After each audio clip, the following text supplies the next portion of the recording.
توی این ویدیو معلوم میشه که کیا کلافلیرهای خفنی هستن. توی این ویدیو اسم کلاف میگیریم و اگر هر 4 امتیازی بگیری یعنی کلافلیر خفنی هستی. سوال اول، این صدای چگانیه؟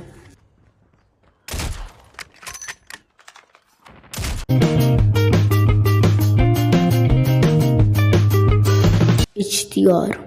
خب اولی راحت بود.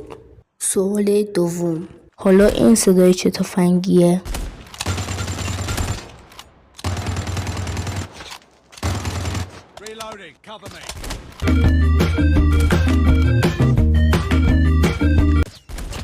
استثنا اینکه یکم از قبلی سخت‌تر بود. و سوال آخر که همه سخت‌تره، این صدای چگانیه؟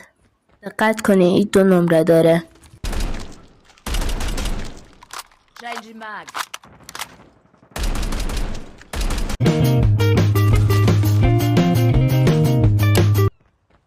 و گان آخر جک دوسته. اگه هر 4 نمره گرفتی یه کلافلیر خفن هستی.